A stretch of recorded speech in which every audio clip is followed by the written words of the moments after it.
Why is marriage so tough at times? Why do some lifelong relationships click, while others just tick away like a time bomb? And how can you prevent a marriage from going bad, or rescue one that is already in trouble? Marriage is like the most important decision you have, not your business career.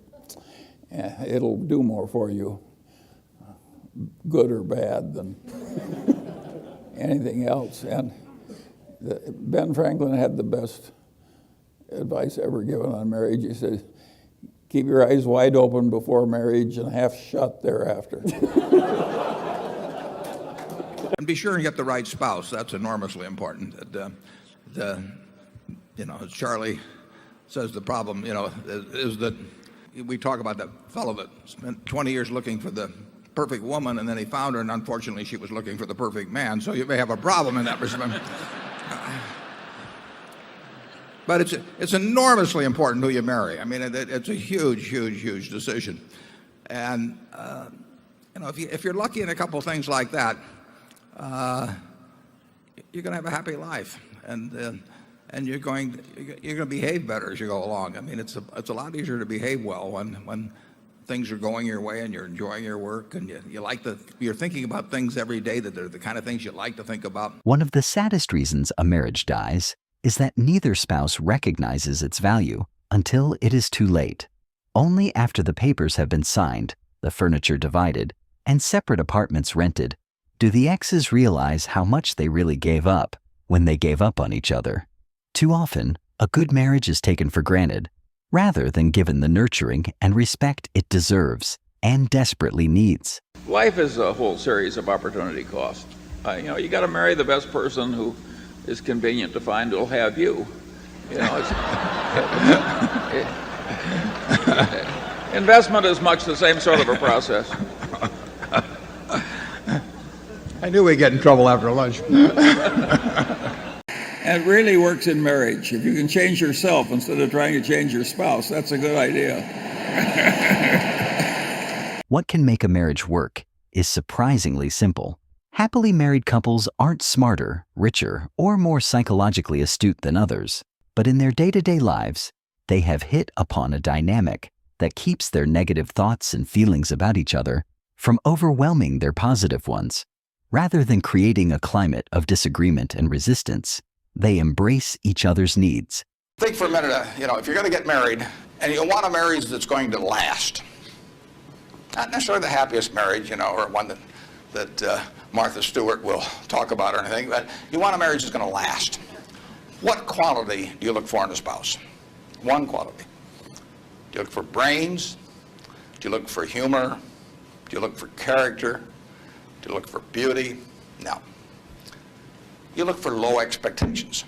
That is the marriage that's going to last.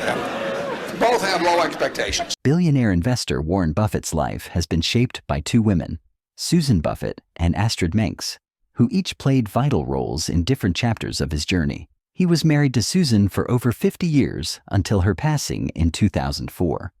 And in 2006, he married Astrid, whom Susan had introduced to him years earlier. Between the two, Buffett has spent 71 years in marriage. He has been open about how profoundly Susan influenced him. I was a mess when she met me, and matter of fact, in another part of that interview, she said, what was her first impression of me? And she said, what a jerk. But fortunately, she looked at me as a challenge, maybe sort of preparing her for Howie, I'm not sure. And she put me together. It changed my life. When you say put you together, in what way for the good? How did you change? I slowly grew up, and I wouldn't have otherwise. I wasn't feeling good about the world or myself, and she just stood there with a little watering can and just sprinkled, and finally the flower bloomed. Many great businessmen are incapable of real love or even real emotion sometimes. They get so absorbed in business. Many people who don't know, I guess, may assume you're one of those characters, but from what the family have told me, what I've read in great biography about you, Snowball and others, you're not that man at all. You're capable of great emotion and great love. There's nothing like love, Does it override anything else in your life? Sure. I mean, it's wonderful to love, and it's wonderful to be loved. I have been blessed with some very remarkable partners, and of course that really helps. But I have a secret trick that you can all play. How do you get a marvelous partner? It's a very simple trick. And here's what you do. You deserve a marvelous partner. By the way, it works in marriage too. It's a very simple formula. That's very, very wise. Thank you. Yeah. Happy marriages were never perfect unions. Some couples who said they were very satisfied with each other still had significant differences in temperament, interests, and family values. Conflict was frequent.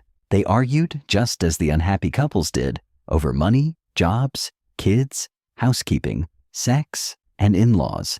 The mystery was how they so skillfully navigated their way through these difficulties and kept their marriages happy and stable.